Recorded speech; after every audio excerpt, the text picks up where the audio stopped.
If you like books about gardens and authors that write books about gardens, then Garden Book Joy is the channel for you. Hit that subscribe button and hit that notification button so you can know when we have a new episode. Now, I'm going to be talking to Maria Failla about her amazing book, Growing Joy.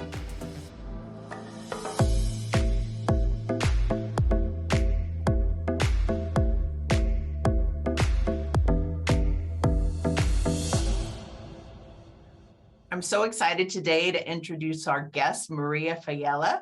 We're talking about her amazing new book, Growing Joy, and it's so appropriate. Yes, we both have our copies.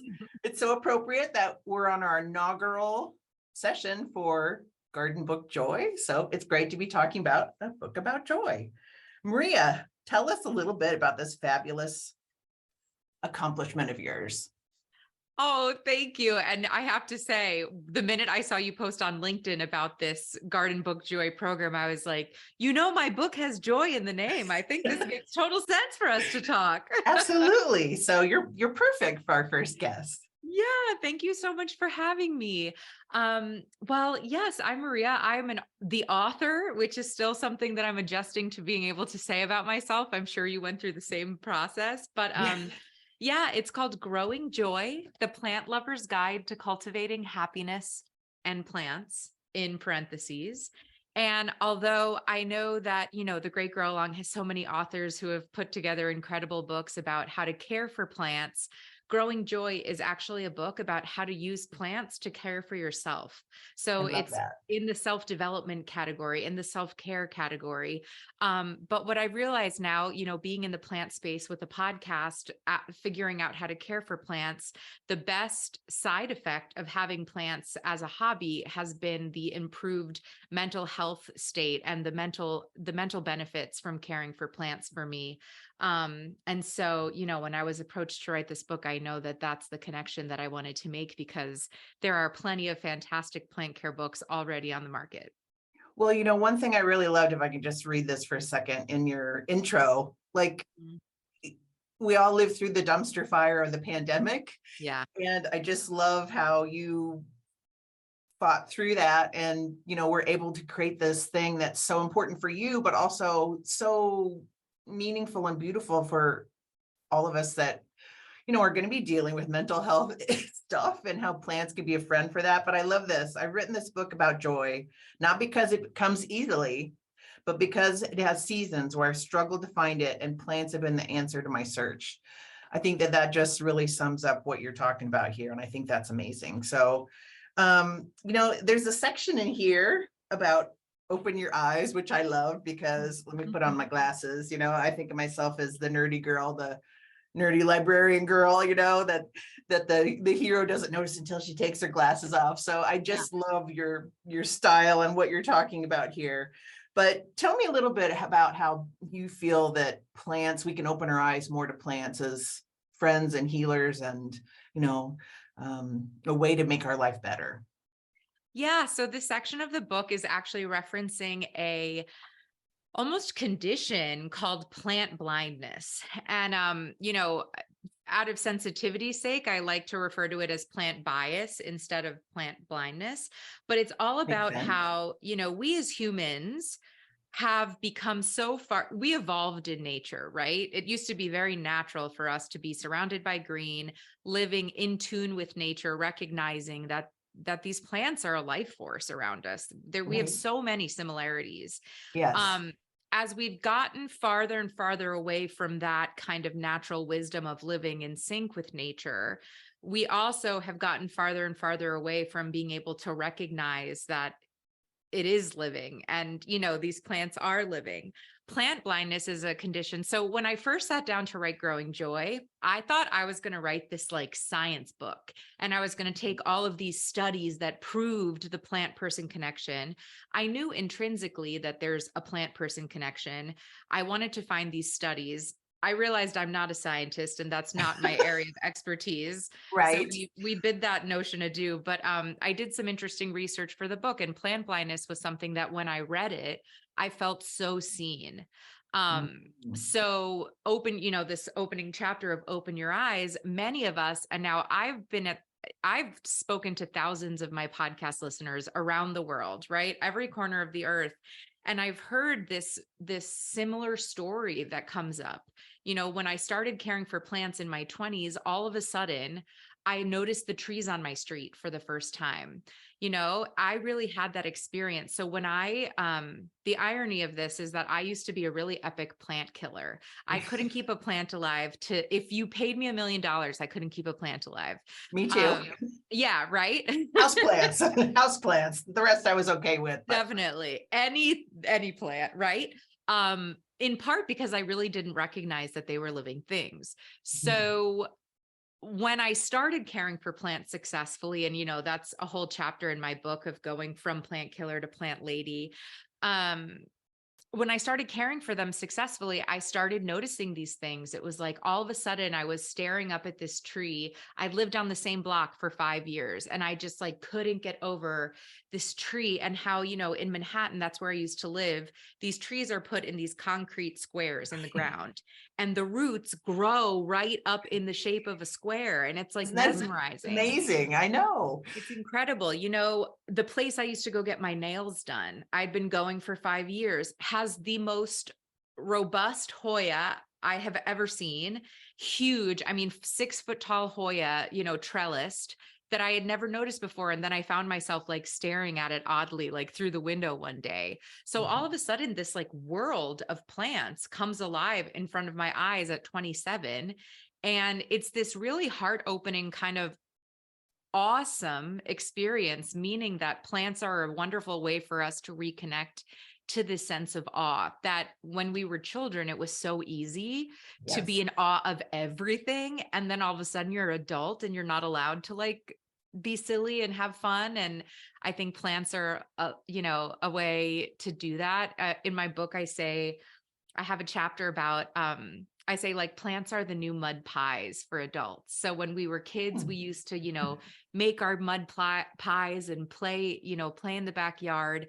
And as adults, we're potting plants in really nice fancy pots or beautifully curated gardens, but it's that same like kind of sense of getting your hands dirty again. That's amazing. I think you're absolutely right about, just people having a new sense of nature. It could be because there's so much discussion now about environmental crisis.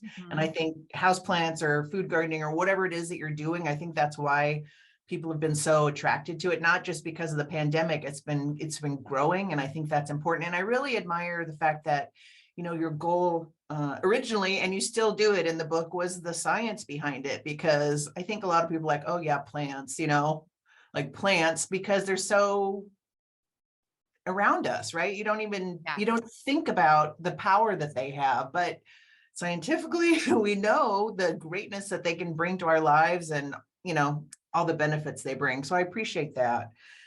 I really like this section where you're talking about observing your herb garden growing and the differences in the styles of the different plants and how they interact with each other, and how mint has to be in its own area because it doesn't play well with others, which I think is hysterical. But I see this beautiful book, how you're using plants as a metaphor for life. And when you get to the part where you're talking about how everybody grows differently, and how your herb garden helped you realize that. Can you talk about that a little bit? I've always loved that quote, comparison is the thief of joy. Absolutely. There's our Absolutely. word joy again, but tell us a little bit about that.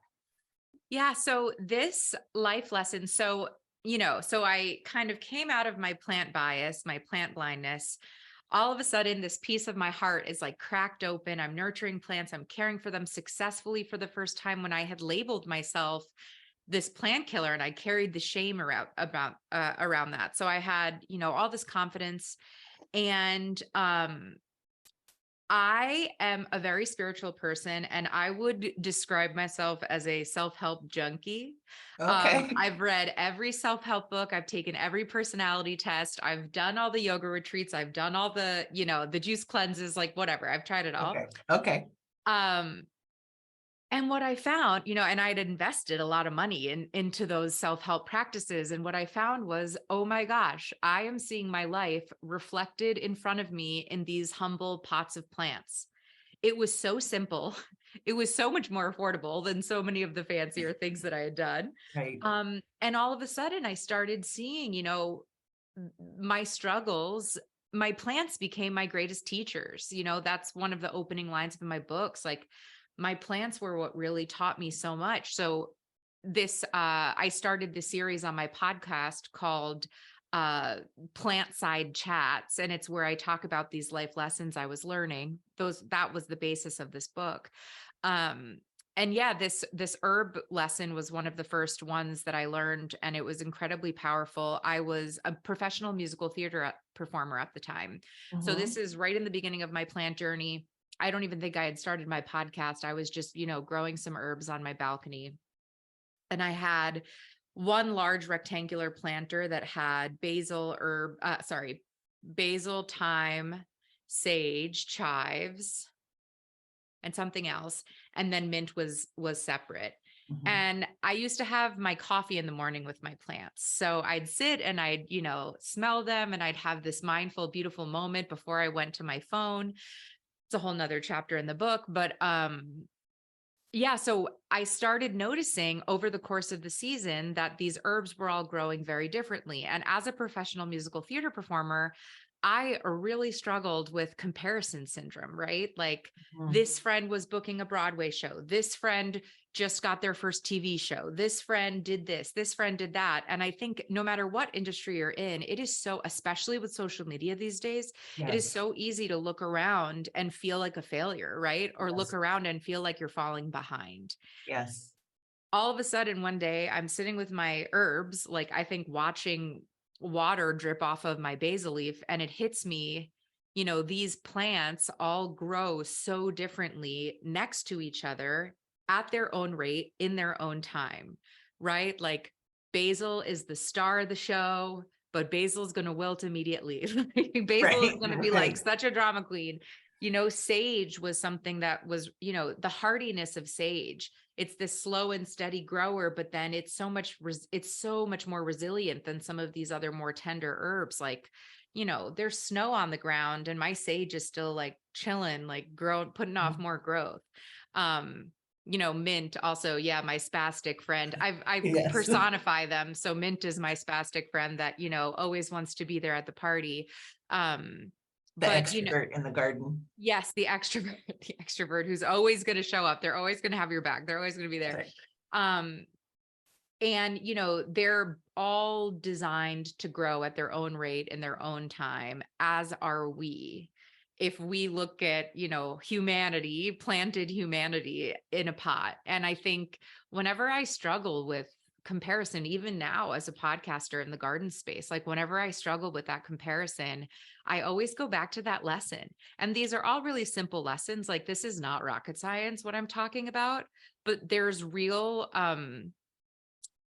longevity in the simplicity of it, I think.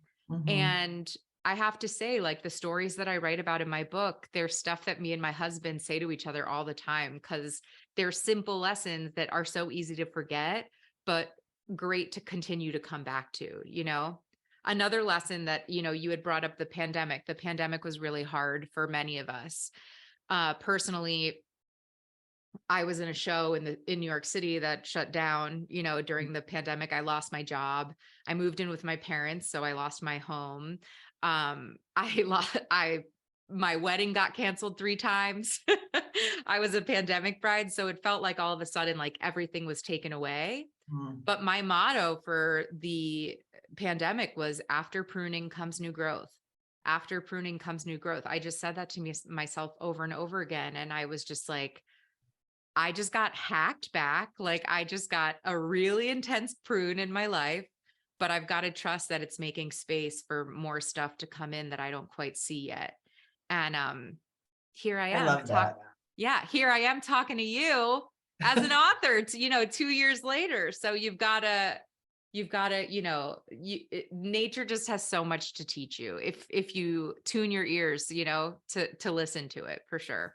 Well, that's amazing. I feel all I'm so touched. I think that's amazing. I think we all can use that metaphor, getting packed Right? back and growing. Well, let's talk about this a little bit. Yeah. So you've had these personal experiences where plants have made a difference for you. You've noticed things, you've been able to relate it to your sort of self-help journey. Yeah. A lot of people can talk about that at a party, but not everybody can turn that from sort of a philosophy or a life story into a book. Like it's really hard writing a book. So I want to talk a little bit about what that process was like. How did the idea come up? How did you pitch it? And what challenges, how did your plant self-care get you through that process? Because it is so not easy. So let's start with, did you pitch it? Did someone come to you? Did St. Martin's reach out? What was that process like? Yeah. I mean, LaManda, I kind of feel like if I knew what it would have taken, I don't know if I would have signed on. Right? I know I'm not the only person to say that, but like, man, I was unprepared for this. Yeah. So, and so proud that I made it through, but like wildly unprepared. So, It's like a secret club, right? Like you don't realize how hard it is. And then you're on the other side of it. And it's like, oh, I've written a book.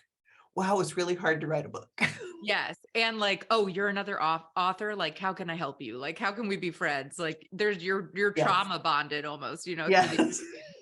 But yeah, I got unbelievably fortunate. We'll go back to spirituality for a minute, but when I lost my job and I was still living in New York City, and I just was so confused to why all of this was happening. I mean, also global pandemic, right? I'm pretty sure I was like patient zero to get COVID. I think I got it in February before March, but anyway, that's another story. All of this stuff was happening and I was just like, what is going on? And there was this one day that I just was like, I have a feeling that I need to follow Bloom and Grow. I had been cultivating this podcast just as a fun passion project on the side. Mhm. And I was just like, universe, you got to help me out here, like I'm really struggling, like send me a sign. And a month later, I got a direct message on my website from a listener who happened to be an editor at like one of the fanciest publishing houses in the country, saying, hey, I have this idea for a book. I work for this wellness imprint of Macmillan St. Martin's. Mhm. There hasn't been a book that we've published about wellness and plants. I know that this is a through line on your podcast because I had been sharing these mini episodes of my life lessons from my plants. And she said, would you be interested in developing it with me? And I literally thought it was spam for like 3 weeks. You're like, I'm going to ignore that one for a little I bit. ignored her for 3 weeks. I then, I think, showed the email to my dad, and my dad was like, being like, do you know Macmillan? I don't know Macmillan. Like books were never, I'm a talker. I have a podcast. Books writing was never like, that was never Right. on my vision board. And my dad was like, write her immediately, like made me respond in front of him. I ended up meeting Gwen, who is my editor. And yeah, so I'm very fortunate and very unique in that I didn't have to pitch really the book. I got it, an agent and a lawyer and who helped me kind of figure it out after she reached out to me. But my editor actually got to kind of help me kind of develop the proposal, which was really special. Another cool thing about that period that I felt was really affirming was everyone that was coming into my corner was a plant person. And I think that's really cool, like, because there are plant people in every profession. And so all of a sudden when like the secret club emerged. it was this secret club of like Okay. plant people that were like, yes, I'm going to help you with this book, which was really cool. So yeah, so that's how the book deal happened. It took a while. But interestingly enough, once I secured the book deal, that's when my life really kind of took a 180. I had already lost my job when the book deal came through, but I ended up moving back in with my parents. And then my parents moved to Florida. So I moved to the Catskills. So I moved twice in this period of time. Mhm. I really went through it with this wedding planning, with having to keep canceling my wedding. And I Yeah. think I was really coming to terms with the fact that Broadway, when Broadway shut down, we were told it was 4 weeks and that we would go Okay. back to work. And, my friends were like crippled. Many of us didn't go back to work for like a year and a half. Yeah. Um, and that was just so painful to see all my friends going through, and also weird because I had this book, like it was just this very weird time. So I ended up having to write the book, and this is the first line of my book, is that I ended up having to write this book about joy in probably the least joyful period of my life. And the imposter syndrome of that was pretty profound. Yeah. I bet. Um, but I realized, I had been doing this. I had been using plants as a wellness tool for 6 years. I had had the book proposal. I was able to write it. But what I realized was, because I was struggling with depression and I was struggling, with mental health at the time, plants ended up being kind of my life vest, right? They kind of ended up being what helped me. And I kind of, now with this hindsight, now that I'm feeling better and I've kind of come out of it, I think I don't want to say needed, but I think that low point was very helpful for me in writing this book, because I was really doing the practices that I was writing about, and they're really what helped me come back to myself. So, Mm. if plants were kind of the icing on the cake of my life, like this plant care, oh yeah, like they make me feel happy, whatever. Um, I kind of got to stress test all of those kind of more surface level plant care, self-care theories on someone who was really struggling. And I got to tell you, like pruning, the comparison syndrome, like these lessons that I talked about, like they were every day. Like I was saying them to myself every day. They were unbelievably helpful. So yeah, it was a very interesting experience. And I will also say, I think it took me twice the amount of time that I had allotted for writing Yeah. a book. Cause Well, like once you get a book deal, I don't have children, so I don't want to say this and sound naive, but it's kind of like when you have a baby and then they just give you the baby and you have to go home and you're like, how do I take care of this baby? I've kind of felt like that with the book deal. They were like, yes, here's your book contract. yeah. We'll see you And when now you what? have a book. And I'm just like, what do you mean? I need my Yeah. hand held for this process.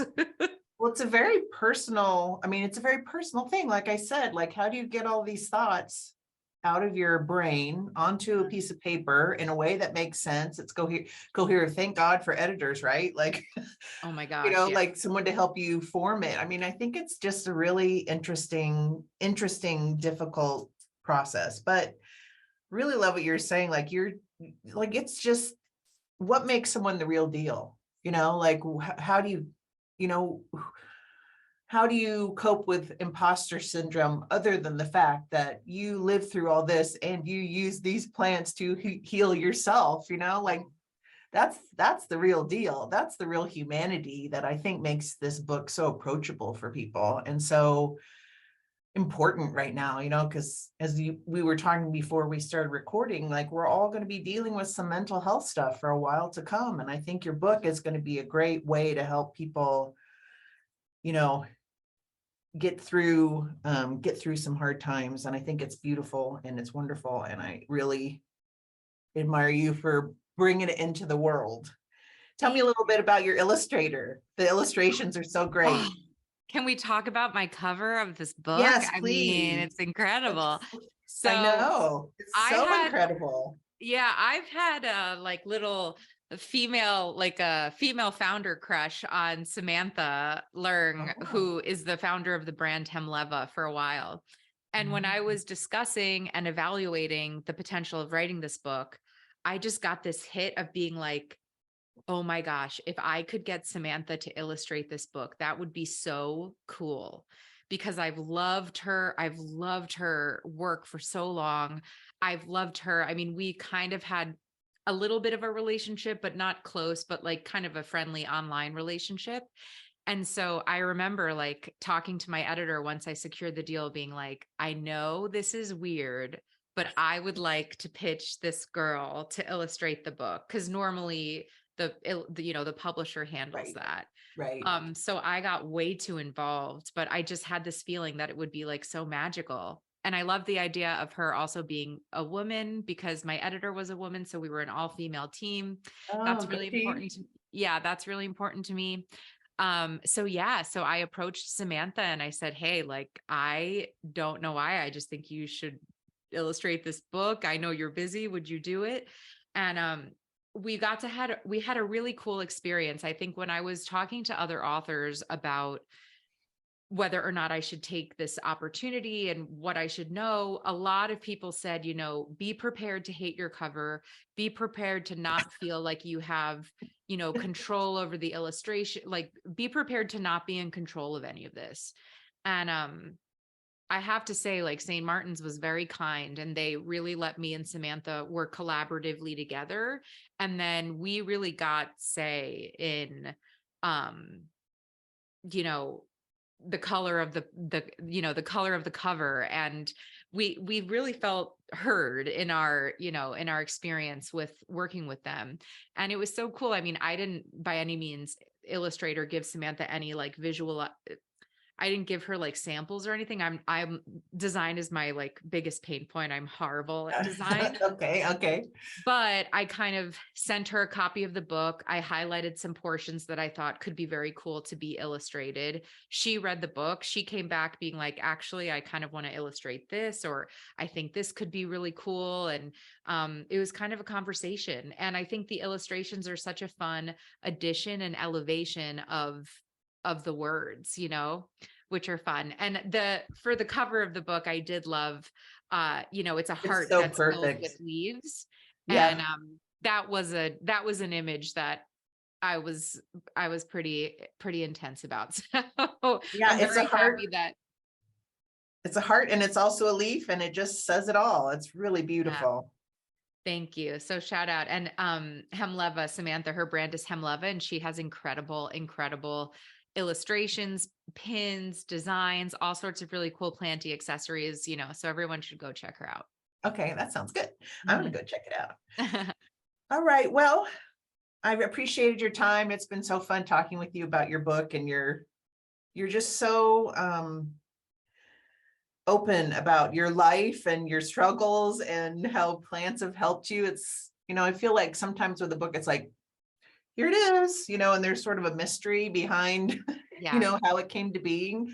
But this has just been, part of a journey that's been very visible because of your presence on YouTube. And I think that's what makes a leader, like someone that's willing to be vulnerable and you're willing to talk about the stuff that doesn't work. And I think that that's really meaningful for people. The realness of you is an amazing thing. And I think you've been able to do that with this book and it's wonderful. I want to just take one more minute. Tell us what's next. Yes. What's next? We're not writing another book quite yet.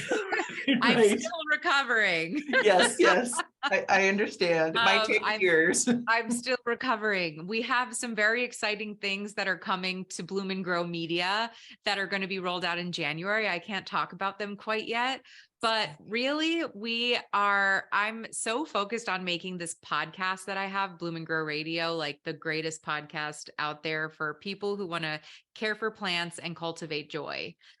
We're going to be, expanding episodes, getting more episodes. So we have so many fun plans for 2023 for that. And just cultivating community. I mean, I so appreciate what you said. Thank you for reflecting that back to me.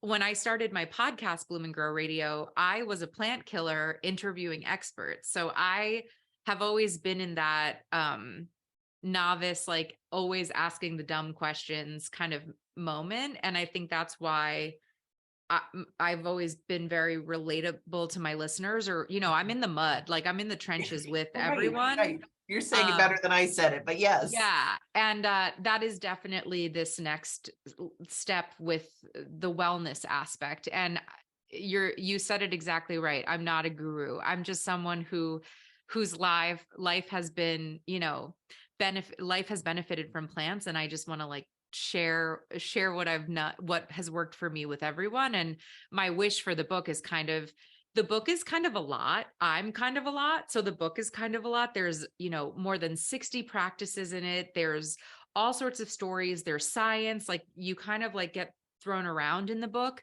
but I did that intentionally because I'm like, I just want everyone to walk away with one thing. If everyone can read the book and walk away with one thing that they can implement in their life to like bring more levity and more smiles, then I've done my job on this world.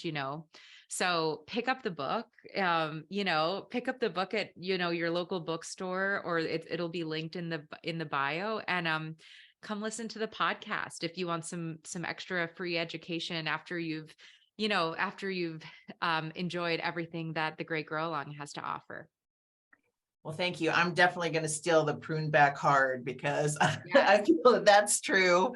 And I enjoyed reading this book. I'm going to keep reading it, and I'm going to tell you the 15 things that I was able to apply because I'm a little too much sometimes too.